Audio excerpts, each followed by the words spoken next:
ভারতবর্ষের একজন সাধারণ নাগরিক হিসেবে শ্রমিকবাবুর প্রতি আমার খোলা চিঠি। নতুনভাবে সরকার গড়ুন, যা ভুল বিগত শাসক করেছে তা না করলেই খুশি হব। 1. কোনো নাম আর রং বদল করে সময় আর অর্থের অপচয় বন্ধ হোক। যে ভুল তৃণমূল দিনের পর দিন করেছে, সব কিছু নির্সাদা করতে গিয়ে কিভাবে কোটি কোটি টাকার দুর্নীতি করেছে তা সকলে বুঝে গেছে। তাই দয়া করে রাতারাতি সব সরকারি ভবন প্রতিষ্ঠান গেরুয়া করতে যাবেন না।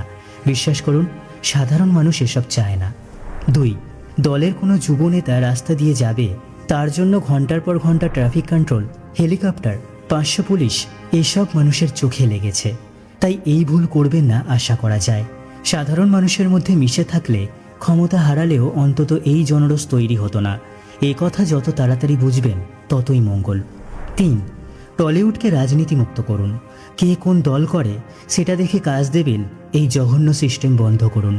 4. তোষামোদকারী আর পদলেহনকারী বুদ্ধিজীবীকে সময় থাকতে দূরে সরান। এরা শুধু ক্ষমতা ভোগ করতে চায়। নীতি বা আদর্শ শব্দ দুটি এদের অভিধানে নেই। এদের নির্লজ্জ চাটুকারিতাও তৃণমূল পতনের অন্যতম কারণ। 5. সমালোচনাকে সাদরে গ্রহণ করুন। পুলিশি সন্ত্রাস বন্ধ করুন। মিথ্যা কেসে বিরোধীকে জেলে পুরে দেওয়ার প্রথা বন্ধ হোক।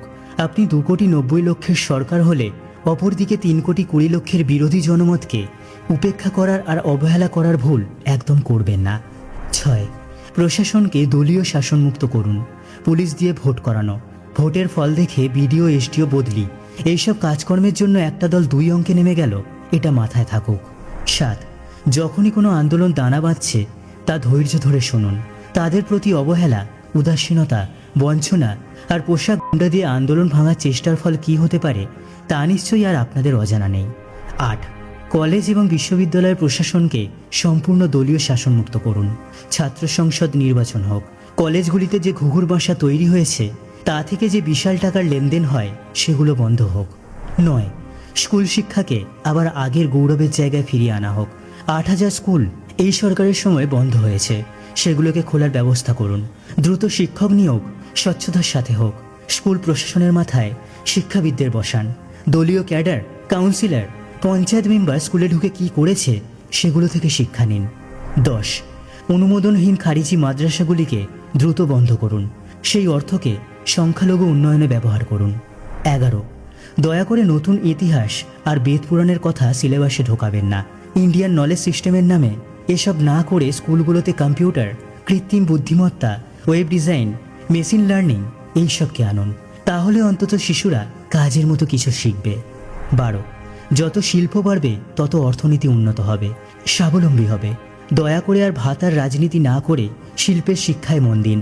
ভাতা যে সরকার বাঁচাতে পারে না তার প্রমাণ পেয়েছেন। 13. ভাতা বা আর্থিক সহায়তা দিন, কিন্তু শুধুমাত্র যাদের প্রয়োজন। এভাবে মানুষের টাকা বিলিয়ে দেবেন না। কারা তা পাওয়ার যোগ্য সে বিষয়ে আলোচনা করুন, বাড়ি গিয়ে সমীক্ষা করুন, কিন্তু এভাবে টাকা উড়িয়ে দেবেন না। 14.